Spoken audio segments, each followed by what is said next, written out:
Dzień dobry, hello. Thank you, Eva, for your introduction. Thank you, Marika, and your team for the great organizational work. Thank you, dear colleagues, Annika and Liisi, who are the Estonian coordinators of the Forgotten Heritage Project. I'm happy to be here and to have a presentation, and even more happy to listen to the others. Very exciting presentations. So far, we have already several presentations about female artists, somehow forgotten or neglected. I'm going to talk about this quite stereotypical modernist male artistic figure, ideological leader, but as it appeared, at least part or quite a big part of his works was also forgotten or neglected because it was considered less art than another.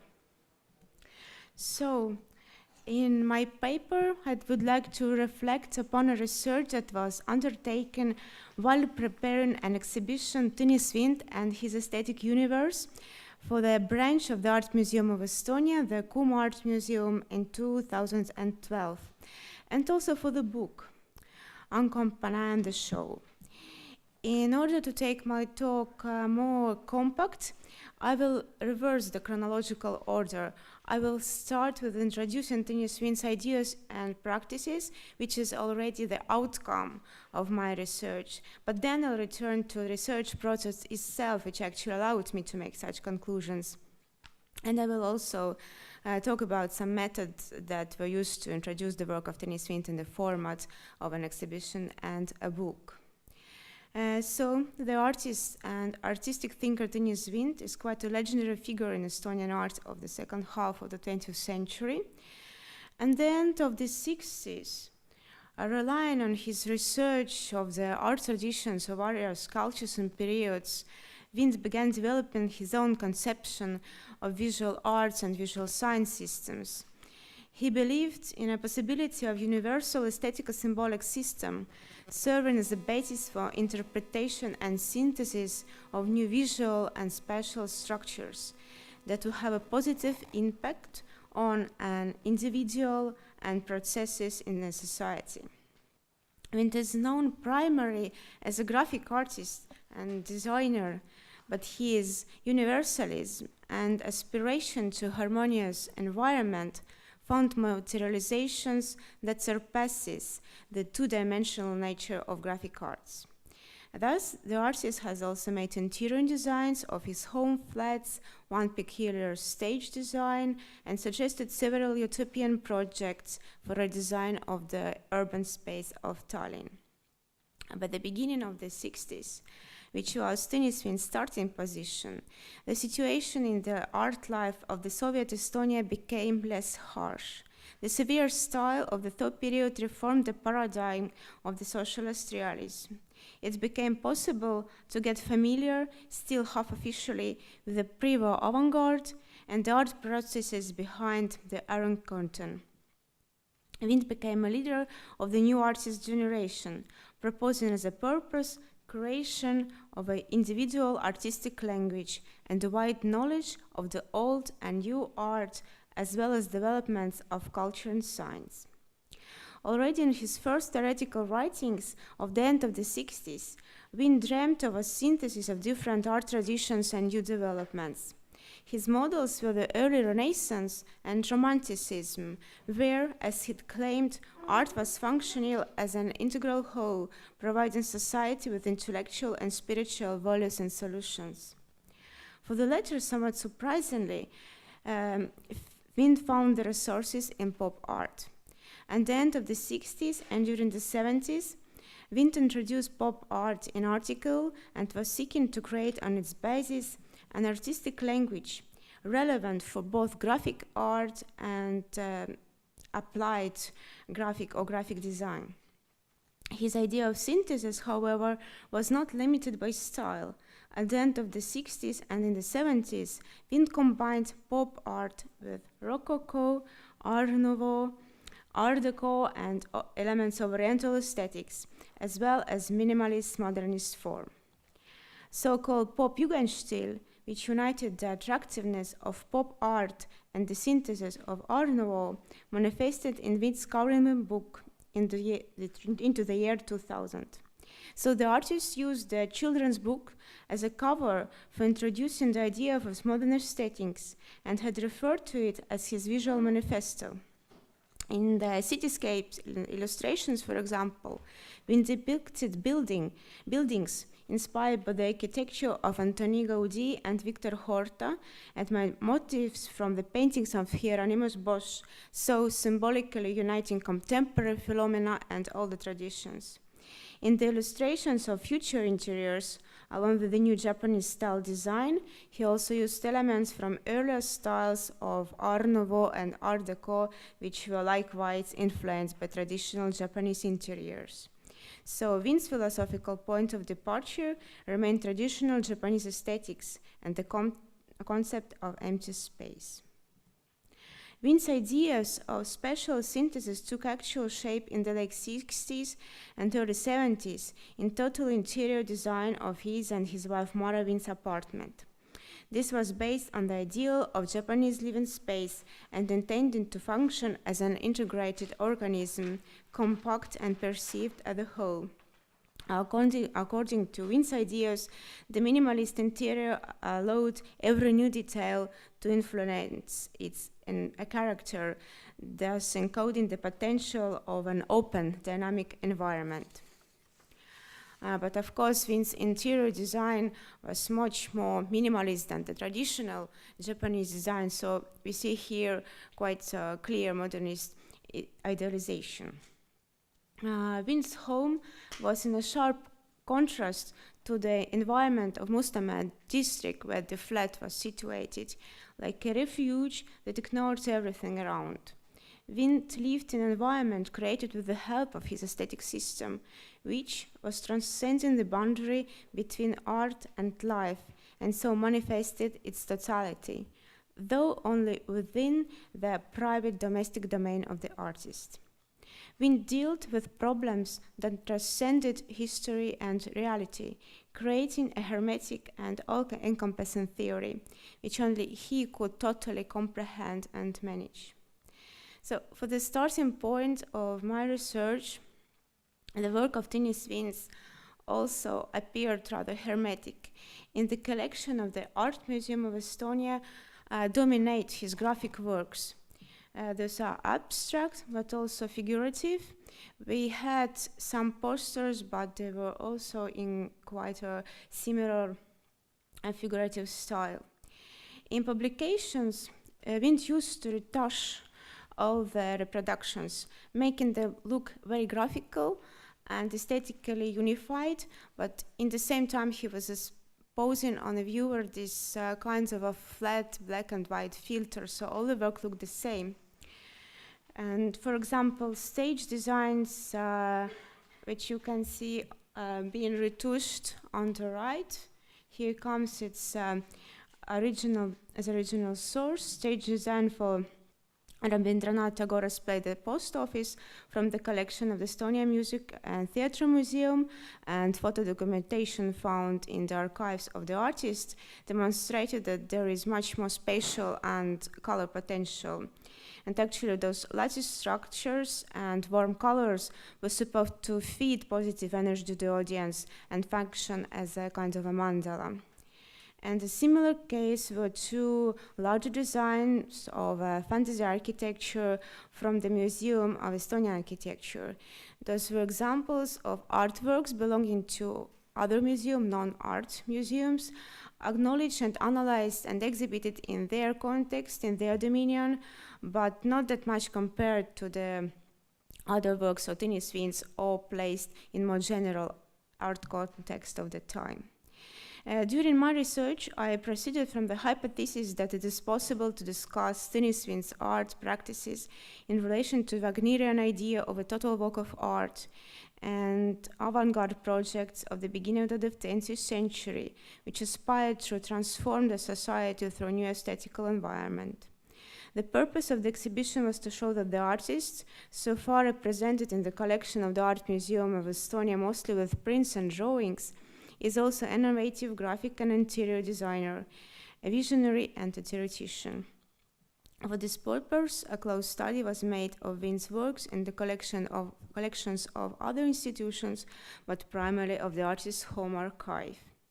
Bringing in again the topic of the color, here come the very pop-like curly graphic designs of Dennis Vint, the best collection of which belonged at the time to the author himself. For him, pop art had a meaning that differed totally from its Western origins, in which it served the criticism of consumer society. Under Soviet conditions, where a consumer society was basically non-existent and its mediocre objects were made attractive only by the deficits, pop aesthetics provided a constructive resource for making the environment more pleasant, human, and integrated. Serialized and widely circulated graphic designs give the opportunity for the aestheticization of the everyday environment through its individual objects, which found a larger audience than works of art at exhibitions.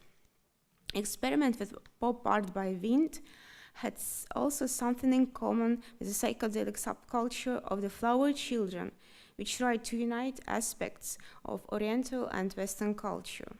For instance, motifs of Oriental symbolism had a pop-like effect in Vint's work. Stylized images in bright colors on a minimalist background were both decorative and innovative. In the same time, these images are modelers smuggled by Vint into graphic designs, into widely circulated graphic designs. He attributed a positive psychological impact to visual images and believed that it also can function subconsciously. That's why he also created talismans, for example, placing from his words the protective talisman to the cover of the Almanach Kunst, the only magazine of visual art in Soviet Estonia, when the authorities wanted to close it. So was this talisman working or not, the magazine was not closed. Another important research phase was examination of the photographs of the total interiors of Tennyson flats and comparing them with the graphic works of the author. Vint's elegant and elaborated graphic works are characterized on the one hand by medium specificity and autonomy. On the other hand, these are the model for something larger, which extends to the real environment. To quote Vint himself, and before actual rooms are built, they appear in artist works. In Vint's works, we see a chandelier or a mirror familiar from his home, but his compositions also offer more general structures for the ordering of space, like geometrically shaped shells, and even Vint's abstract compositions recall sometimes the interior of his home, where articulation on white surfaces is emphasized by the rhythm of black details. So here we can see an inspiration to create universal structures which would function both inside and outside of the pictorial space, like this lattice, as a principle of formal and symbolic balance for the interior, graphic design, or graphic composition. Vint's goal was to totally change everyday reality by creating a personal context. Here, individual items, including mass-produced ones, would be merged with the totality of the environment. This is demonstrated by Vint's second planting on Scenery Street, which received a total design in the early 80s. And this time had an emphasis on Chinese aesthetics. Black geometric furniture was often comprised of standardized Soviet furniture elements that had undergone an unrecognizable metamorphosis. Despite the image of Vint as a sort of hermit in a white tower, he was eager to share his knowledge, which reveals a sense of mission, a wish to reform reality by propagating aesthetic principles to be adopted by a wider circle. Vint's home was a platform for their unofficial art life, providing a venue for meetings of the local intelligentsia and hosting foreign visitors for discussion and information exchange. From the 60s until now, Vint holds open lectures which became a source of alternative knowledge for the representatives of several generations. Vint shared his ideas also in other ways. The graphic designs and publication practice did not merely provide sublimation, but rather an opportunity to participate actively in the creation of reality through the construction of different kinds of aesthetic and even philosophic models. From 1971 to 1977, Vint designed the Kunstalmanach and also published a series of meaningful articles on his use of art and also art history, starting with overview of Aubrey Birdsley and Preraphaelite art, and ending with the analysis of hyperrealism, thus the art phenomena not officially favored in the Soviet Estonia, and several of them were introduced for the first time. In 1980, together with Latvian director Ansis Epners, Vint made a film Nielvarp de Belt that focused on the parallels between the ornaments of the Baltic countries and sign system of other cultures in the world, stressing the ability of ornament to express universal ideas and processes. So this variety had all to be shown at the exhibition. And to make the material work in one space, our designer Raul Calvo suggested a labyrinth-like environment that, looking from above, reminded works of Vint himself and also helped to structure different series and different media of Vint. Most of the work were displayed horizontally. All the material was equal. They were all considered as the artworks, and there was only one light table for Vint's theory of sign system. In the beginning, I was dreaming of a total installation with an interior in the Vint-like style, but we ended up with work placed in frames.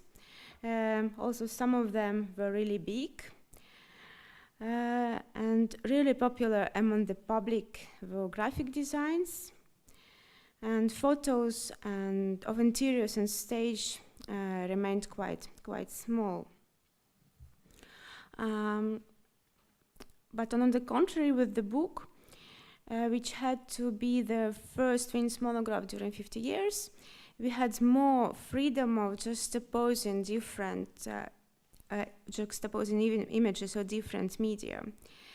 Minimalist design of Tuli Aula helped to stress the unity in a variety. An important information layer were also photographs, so one could see what life in Vint's home, how his lectures, and how his exhibitions looked like. I still feel sorry we were not able to include only this architectural visual of Vint. He was still too offended none of his urban scenarios for Tallinn, much more utopian and much more large scale, were accepted. But to finish on a positive note, in the book we were able also to include the Vint's draft designs for his compositions that truly reveal the laboratory of the artist. I was really hoping that he would donate them to the collection of the Art Museum of Estonia, as he did it with all posters and graphic designs that were displayed on the exhibition. As you can see, still graphic design was donated, but graphic works were purchased, so there is still a hierarchy of different media. But about a year ago, the artist suggested another donation, draft for the journal cover designs and a set of the modular elements used in his compositions. These were materials I wasn't aware before. So the work with the artist archive still continues, and there might be some new discoveries. Thank you for your attention.